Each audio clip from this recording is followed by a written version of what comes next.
You're listening to Beyond Wellness Radio, bringing you the cutting edge in health, biohacking, and sports performance. Stay up to date and listen anywhere and anytime on your computer, tablet, or smartphone by subscribing on iTunes. Catch your host, Dr. Justin Marchegiani, as he answers your burning health questions as well as interviews from world-renowned guest experts. For more Beyond Wellness Radio, go to beyondwellnessradio.com.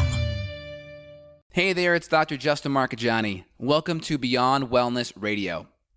Feel free and head over to beyondwellnessradio.com where you can access our full podcast transcriptions. While you're there, you can also sign up for our thyroid and female hormone video series. This series goes into the root cause of why your hormones are out of balance. While you're there, you can also schedule a functional medicine consult with Dr. Justin, myself, where we'll dig deeper into the root cause of your health challenges. Feel free and think of sharing this podcast with at least one person. This podcast grows by people sharing it. Sharing is caring. If you can think of one person that can benefit from this information, please feel free and share it. If you're enjoying the podcast, make sure you subscribe on iTunes. You can also click below the video or podcast where you'll see the iTunes review button and leave us a review. You can also sign up for the newsletter at beyondwellnessradio.com where you'll get updates before anyone else. Thank you so much and enjoy the show. Evan, it's Dr. J, man. What'd you have for brekkie? What did I have? Oh, I cooked a bison burger. Bison. Nice. I ate probably about 8 ounces. I took a pound of bison, cut it up into 4 sections, so I had about four ounce patties, and I ate 2 of them. I put some aminos on there with some different spices and seasonings. It was great. That's awesome, man. And I did some organic blue corn chips. So Jeopardy question of the day, how many grams of protein were in those 8 ounces of bison meat? What do you think? That's a good question. I'm going to say about 30 grams. I would guess a little more. Typically Really? about 4 ounces would be about 25 to 30. So I would say probably closer to 50-ish. Wow. I could be wrong. That's good. Yeah, I've done a couple blog up. posts on that. So we'll have to have that like our kind of trivia for the week if anyone can get it exactly right. What do they win? Can't use Google. They win a consult with you. Hey, that's a pretty big prize right Pretty there. big prize, absolutely. So I had coffee with some butter and MCT, which was great, kind of my staple in the morning. Before that, I actually had some bone broth. Well, my wife actually made a stew last night. She put I think it was a big pork shoulder with the bone in, with some vegetables. We did some onions. We did some carrots. We did some celery. And then we did some broth with a little bit of apple cider vinegar to help kind of pull some of the minerals out of the bone, a little bit of sea salt. And I just had maybe 4 or 5 ounces of meat and some vegetables and some broth. It was great. And then my coffee and then some of my adaptogens and supplements. And I'm rocking it, man. Just in between patients here. Had 4 patients this morning. And then I got you here. And then I got 7 more patients this afternoon or 8 more patients this afternoon. Good Lord. It's a busy day, but we're rolling right along. Oh, absolutely. I mean, this is fun for me. I know it's fun for you too. Oh, yeah, it's a blast. Cool. Well, today we're talking about probiotics a bit. I'm excited. What a great topic to talk about. Anything you want to add off the bat? Well, so probiotics are a foundation for me in terms of helping people. It's almost like nutritional insurance, like a good quality multi-nutrient or multi-mineral, multivitamin. I would almost consider a probiotic a multivitamin in a way to basically ward off all of these other issues that we have. There's the link between the gut and the brain that we know about. And I found some research that's even talking about anxiety being helped by having a good amount of certain probiotics. So who knows what we don't know about bacteria and what it can do for us in terms of our health. Absolutely. Well, let's kind of dig in. So probiotics, what are they? Well, essentially they're beneficial bacteria, right? You take the word pro, that's beneficial or for, and then biotic means life. So it's a life-affirming type of bacteria. It's beneficial. We like that. And probiotics have a lot of different benefits. They actually produce nutrients. They actually help stimulate the production of B12, butyrate, and vitamin K2, which is super important. Right? Butyrate's that same fat in butter. I love this little factoid, but vegetarians and vegans don't understand. But with good beneficial bacteria, they're taking a lot of that plant matter they're eating and they're actually turning it into butyrate, the same fat and butter. So it's like, hey, you can ferment it and you can ruminate out the butyrate in your gut, or you can just actually eat the real thing, which I prefer to eat that smooth goodness. Don't you? Amen. Absolutely. Yeah. Love it. So we have vitamin K2, right? We have B vitamins. We have B12 production. Not that it actually produces it, but it helps absorb it, because B12 it's bound to this protein in the stomach called intrinsic factor, and then we reabsorb it at the end of our small intestine called the ileum. So it's really important for B12 absorption. We get small chain fatty acids, right? This is like butter. Butter is a small chain fatty acid. We get other healthy fatty acids. We get a lot of our immune cells modulated. IgA is one of these important immune cells that lines our gut. And then also beneficial bacteria eats poop and poops nutrients, where bad bacteria eats nutrients and poops poop. So it's kind of like a tongue twister in your head, right? But if you think about it, good bacteria spits out nutrients, bad bacteria steals your nutrients and steals your nutrients and spits out toxins. So we'd rather have the latter. We'd rather have the toxins going into good nutrients. Maybe should we talk about what destroys good bacteria in the first place, how people get themselves in trouble with overgrowth and things like that? Yeah, so we kind of just went over the benefits, right? Right? That's important. Gut lining, nutrients, right? It's going to help with good gut motility. Keeping the gut moving is important, because if it's not moving, we reabsorb toxins. This is called auto-intoxication. So these are all important pieces. Now, to your point, let's talk about what actually hurts it. So some of the big things that's going to hurt it are going to be antibiotics. It kind of makes sense, right? One's pro, one's anti. So antibiotics are a big one, especially if you're not following up with probiotics.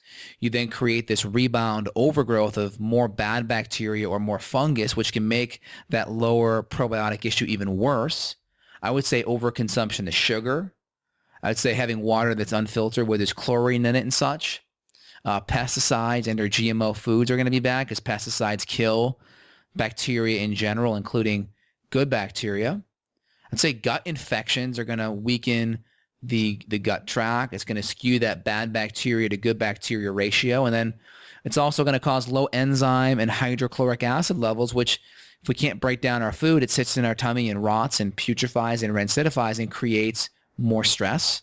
And then obviously, grains and refined foods and, medications and such, all the chemicals and the medications and gluten and such. Do you want to add anything?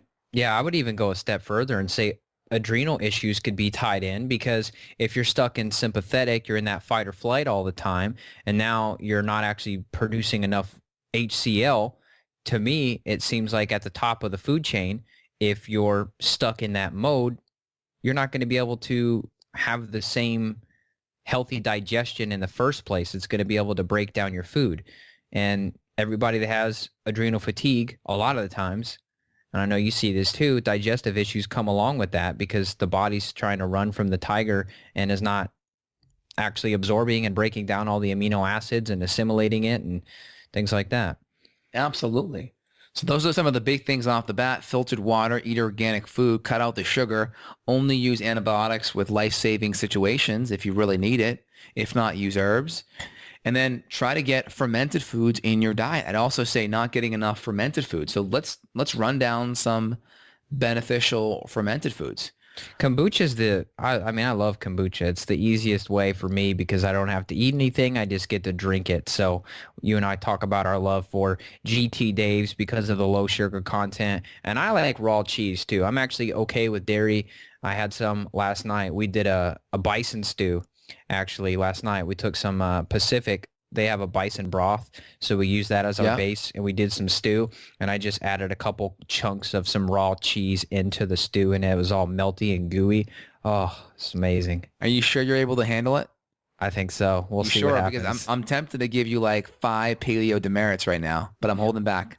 I know what you're saying. Yeah, I mean, so I've cut it out for 6 weeks. And you added it back in. You did okay? Yeah, and I did okay. Okay.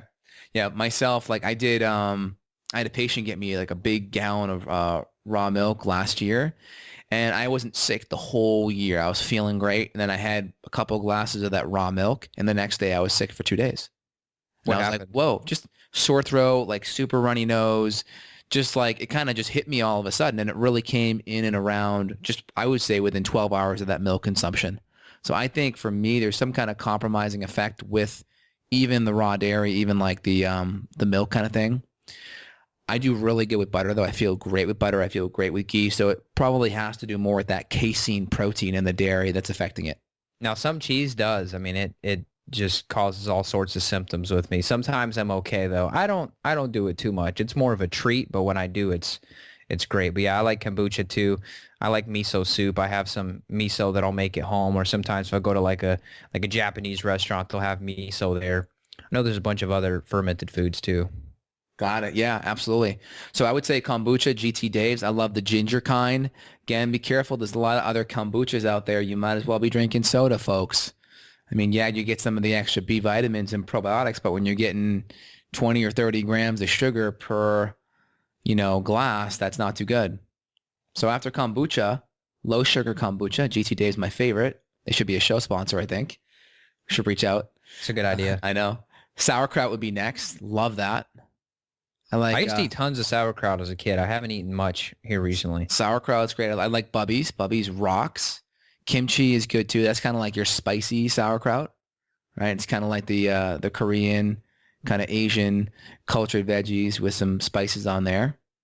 Next, I'd say coconut kefir is a really great one, especially if you can avoid the carrageenan, such, some of those binders. So coconut kefir rocks. Next, I would say natto, which is like a fermented soy. Either natto, miso, or tempeh can be great.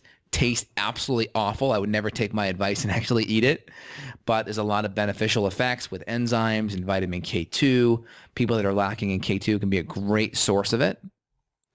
After that, I would say yogurt. Say yogurt, if you can tolerate. You may do better with a goat or even a coconut kind of based yogurt to start.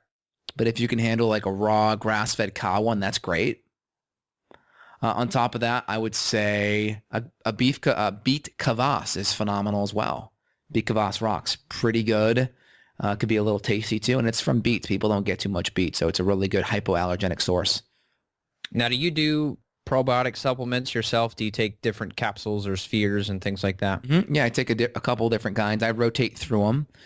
Again, it's so hard to get the amount of probiotics you really need through food. You can, but it's tough. I do sauerkraut. I do also fermented pickles are really great.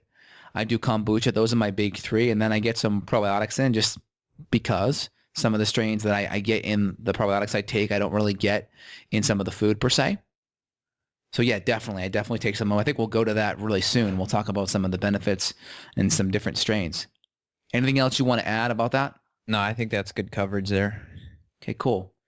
So off the bat, there's a couple big probiotic brands that are out there. VSL3 is that big patented one. You got a whole bunch of different strains in there, the Bifidobacterium brevi and longum and infantis and Lactobacillus acidophilus, Lactobacillus plantarum, Lactobacillus paracasei, Bulgaris, Streptococcus thermophilus, right?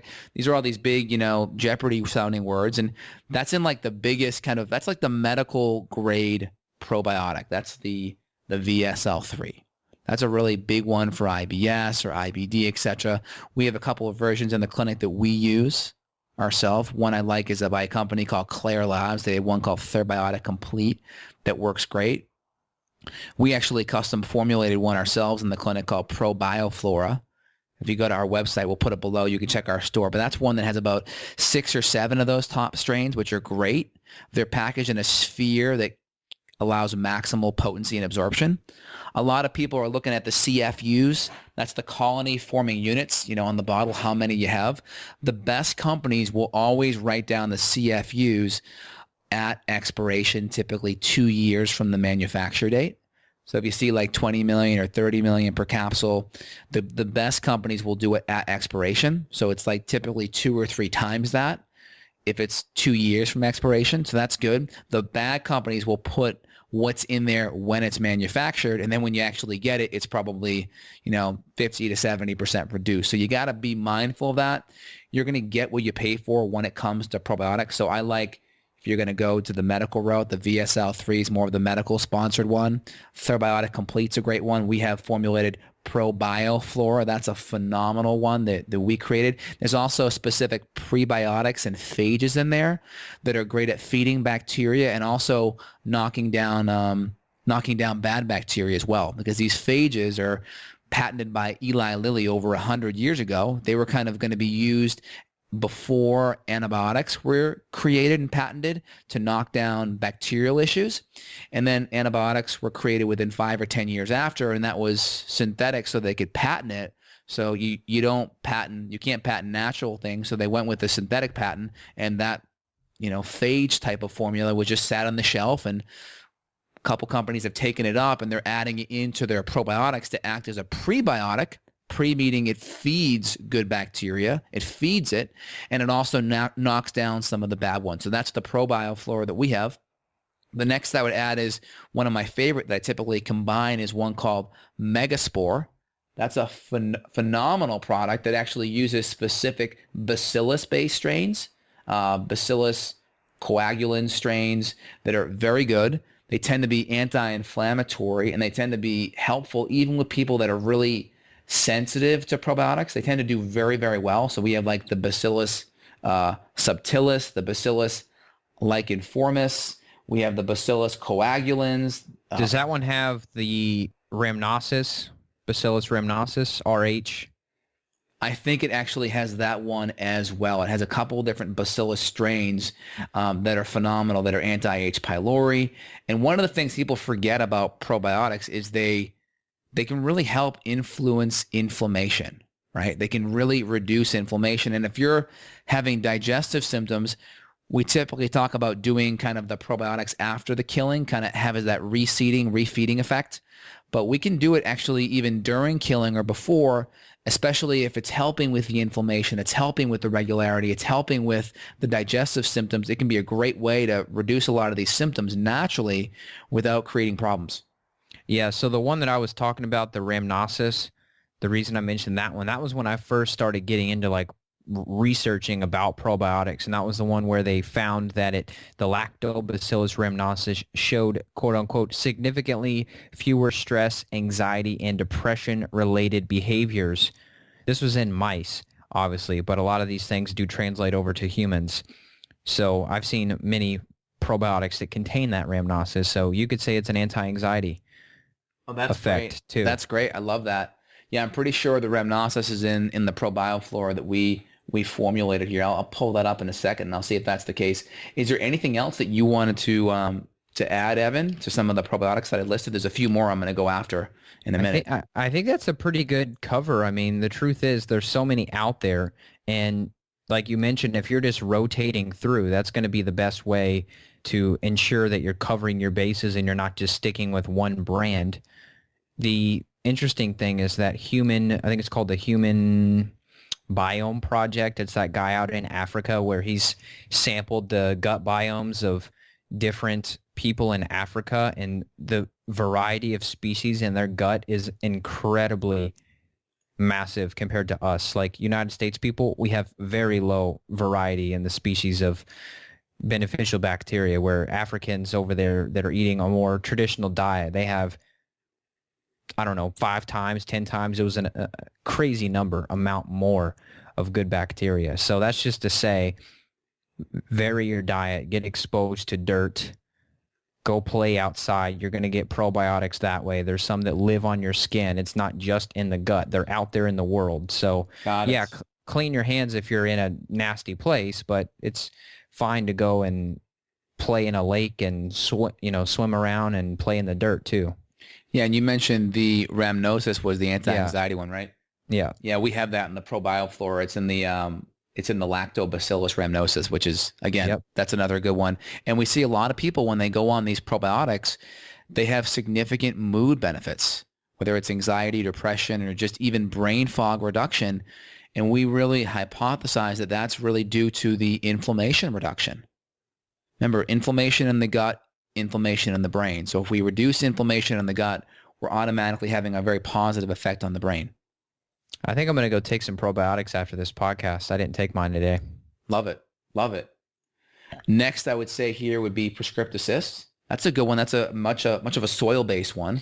See, Again, I've heard people having bad reactions to that, and I don't know why. I don't know if it was like a Herx reaction or what, but I remember hearing, I don't know if it was a client of mine or somebody else's, they said they started taking the soil-based stuff and they had like a flare-up. Do you know anything about that? I've seen it from time to time. People that have significant gut bacteria balance ratios that are like off, like a lot of pathogenic bacteria, throwing good bacteria in a gut that's really out of balance can create this type of die-off reaction because of the competitiveness of the good bacteria with the bad.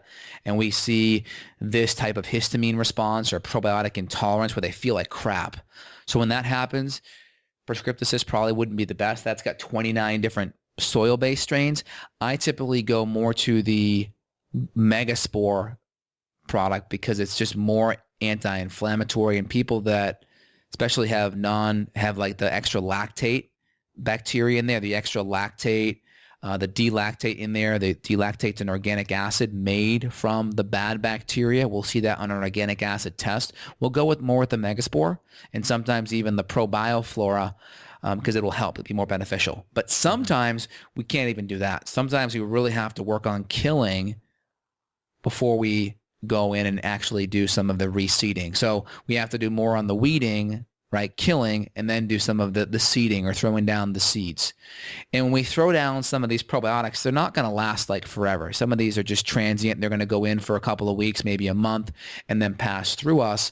That's why it's good to always have them in our diet or rotate them through every quarter or so, or get a new bottle here and there. And also have some fermented foods in your diet because they're not going to be living there forever. But while they pass through, they're having some really great benefits along the way.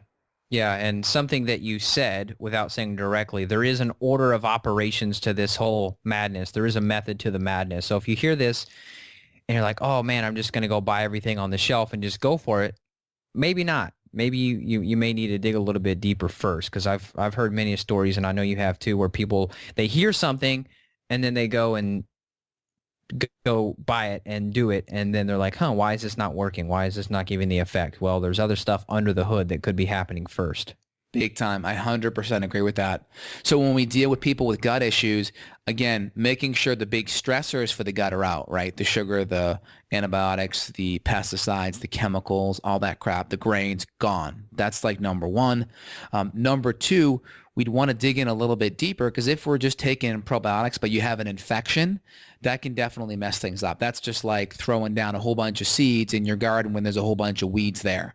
So a lot of people are going to benefit from doing some weeding first. Again, some will actually benefit by throwing some probiotics down. You'll know because you'll feel better with the probiotics. You'll feel better.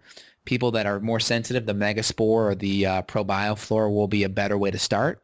But from there, a good stool test will be required to see, is there a SIBO infection or overgrowth? Is there an H. pylori or a parasitic infection? Just had a patient 1 hour ago, came back with H. pylori, Giardia, and Blastocystis hominis, right? 3 major infections. We can't out probiotic those infections. We have to go in there and wipe them out, and then this person will benefit far more by adding in these awesome probiotics next. Yeah, a lady, I think I was talking to you last week, she popped up with cryptosporidium. She was having this once a month. It was once a week or once a month. I can't remember what she said, where boom, diarrhea pops up and then it goes away. So that's been happening for years, and she never thought anything of it. It's just like, oh, that's normal, right? That's my weekly diarrhea cycle, or whatever her time period was. I'm like, that's not normal at all. I know. Yeah, what's normal and what's typical are two different things. And frankly, people don't know how good they can feel until you get them to that new level, and they look back and they're like, crap, how did I ever put up with that? Like, I know. It's just kind of like you don't realize how dirty you were until you take that clean shower and you're like, wow, like I feel really good right now. Well, I think you get conditioned by the media too, right? Because every commercial is about XYZ drug or bowel problems or depression or whatever. So you think that you just have to tolerate it because everybody else has that. And it's like, no, just because it's common doesn't mean it's normal, and that you should just live with it, right? Just be a man, just be tough. That's why our client base is heavily slanted towards females because I think guys like us, I don't, but maybe guys in general have a problem admitting like, okay, something's messed up with my gut. I need to dig deeper and figure out what's going on. Absolutely. I had someone I know come to me and they were just kind of complaining about some of like their health issues. And they were just saying, yeah, I'm just getting older and this is what you have to look forward to. And I'm just like, hell no. I'm like, you're eating grains, you're so inflamed, your blood sugar's in a pre-diabetic range, your gut flora is all messed up, you take antibiotics all the time, you don't have any beneficial flora in there. That is not my destiny. That's not my future. I am taking responsibility and accountability for my health. I'm investing in better foods, better supplements, sleep, etc. And again, this person could have the same benefits too, but they just don't have that awareness and haven't taken the time to educate themselves and also take the actions, right? You can educate yourself till the cows come home, but you actually have to put the right things in your body, do the right things with your body regarding rest and sleep to get the benefits. So here's a question for you.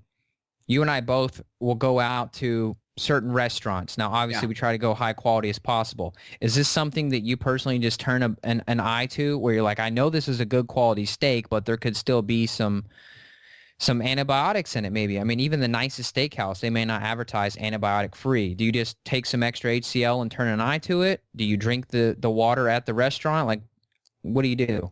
Well, good, better, and best. I just put out an article for Paleo FX. It'll be out this weekend on how to stay healthy during the holidays. And I think the principles that were in that article ring true, but good, better, best, right? Yep. If you follow Pareto's principle and you do the right stuff 80 to 90% of the time, I can get away with the suboptimal stuff. I can go to a steakhouse, get a really awesome, dry aged steak that may be grain or corn fed and get away with it. Yeah, I'll bring extra HCl and enzymes. And no, I'd never drink the water because I can just get some Pellegrino or some Voss, or in Austin, we do Topo Chico, which is mineral water. And I can get really good clean water sources. I bring my extra enzymes. Maybe I take some extra vitamin C or N-acetylcysteine or charcoal or fiber to help bind up any toxins. So good, better, and best. If there was a grass-fed steak on the menu, would I have chosen it? Heck yeah. If not, well, am I going to not eat an awesome steak like at Forbes Steakhouse up in California, or at the, what's the one I went to? It'll come to me here in a bit. Nice little steakhouse in Austin, one of the only steaks that are dry age down in Austin. I went and I had it just last week and it was great. And I just did all the extra things I could do to mitigate the side effects. Yep. I figured you'd say that. And I've tasted Austin tap water. It is not good. It tastes like grass. I mean, there's so much... It's awful. And I'm sure it's fluoridated too. Louisville tap water here is voted like one of the best tap waters ever, but it's still fluoridated. So in a pinch, you just have to do your best. Now, if I had like a Berkey system and filtered out this tap water, I would probably not do spring water anymore. I would probably just do tap and take out the fluoride because it tastes so good here. Exactly. Yep. Totally. I agree.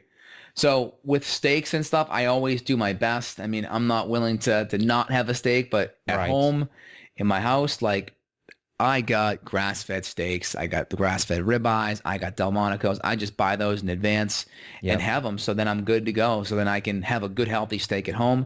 But when I go out, I do my best. If there's a grass-fed on the menu, I try to get it.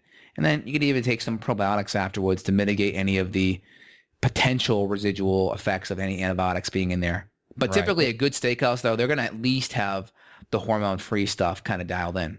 Right. It's just funny how we have to have this discussion where 60 years ago it wouldn't have existed because there were no corn-fed cows. Oh, yeah. I mean, it just comes down to like... Everything was grass-fed. Yeah. Oh, by the way, just to give a little props, Fleming's was the steakhouse here in Austin. Okay. They're a big chain, but I like them. They have really, really awesome dry-aged steaks.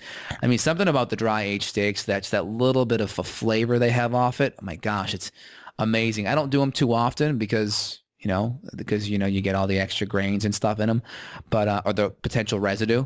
But when I go out, I really enjoy that. I bring the enzymes, the HCl, and all the stuff I mentioned, and it can be a good way to mitigate the damage.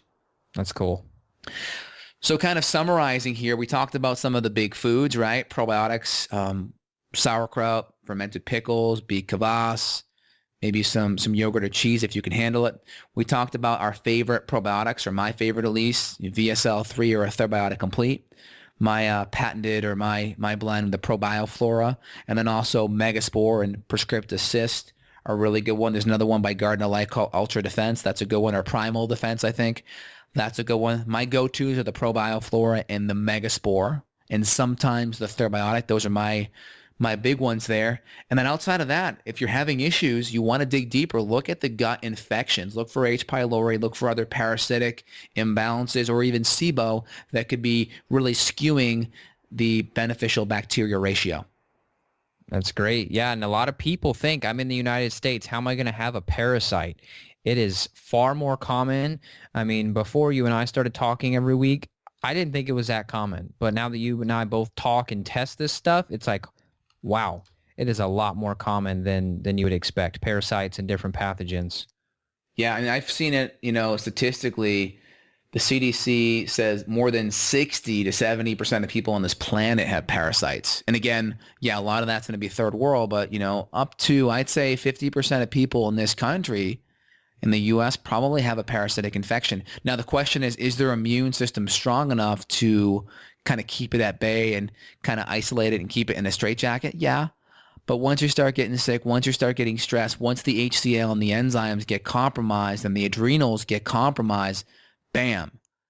Now you're going to actually have to get that infection removed or eradicated typically before you really start to get better.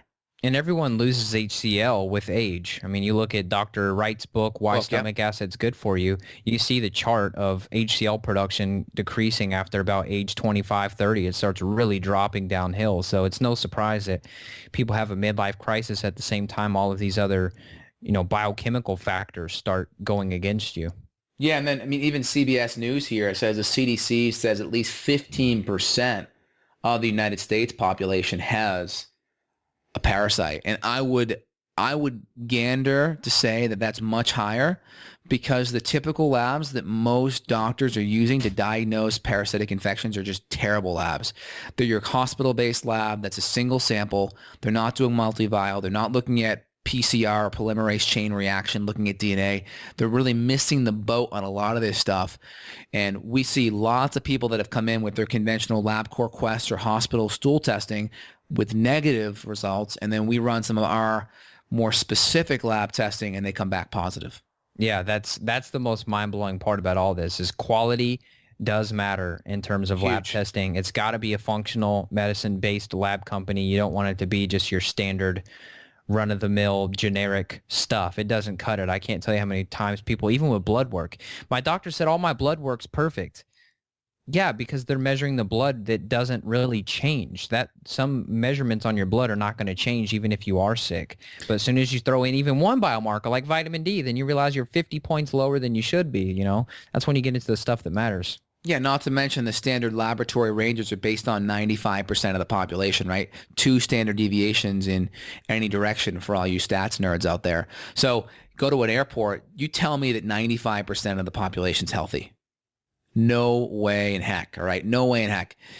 We know that typically a more optimal range would be kind of like that middle 25% of healthy people, and then you can go kind of to the slightly suboptimal to that middle 50% range, and then go out from there in different derivations. But to say 95% of the people are healthy and derive that laboratory range off that, no way. Yep.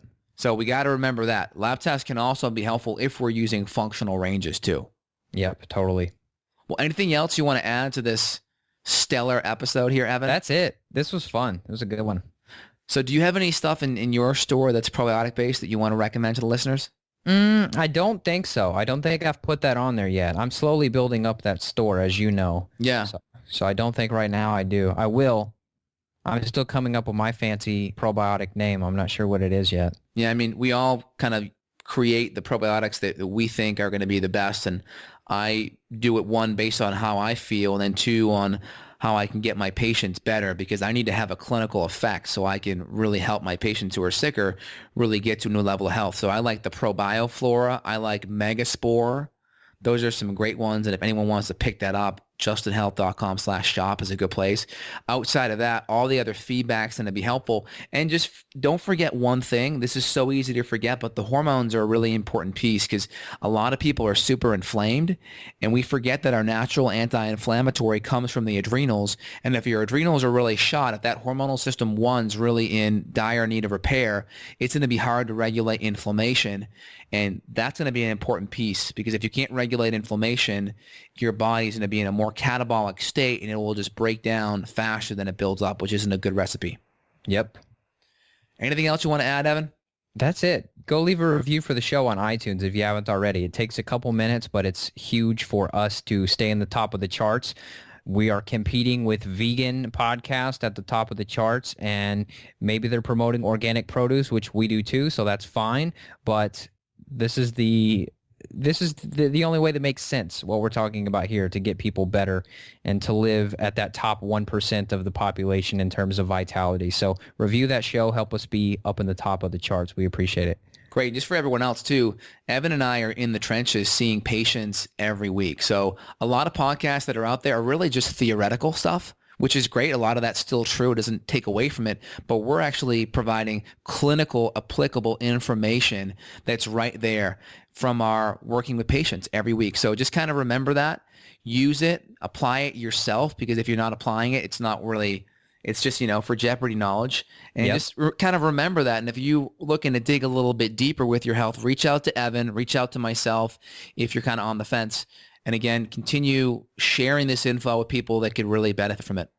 Yeah, practice is more important than just theory. And a lot of people are just theory. I think this, I think that, and they put it up and the world's like, I'm going to try it. But it's never been proven with a client like we're doing. So keep that in mind when you're listening. Yeah, knowledge is really only power if it's applied. Yep. Cool. Awesome. Well, this may be the last podcast before Christmas and the holidays here, but hopefully not. But if it is, happy holidays to everyone and a happy new year too. Absolutely. Likewise, man. All right, Evan, have a good one. You too. Bye. Bye. Got a question for Dr. J? Go to BeyondWellnessRadio.com and click the questions button. Then tune in to hear the answer. Also, if you like the show, click below to review us on iTunes. For more Beyond Wellness Radio, go to BeyondWellnessRadio.com.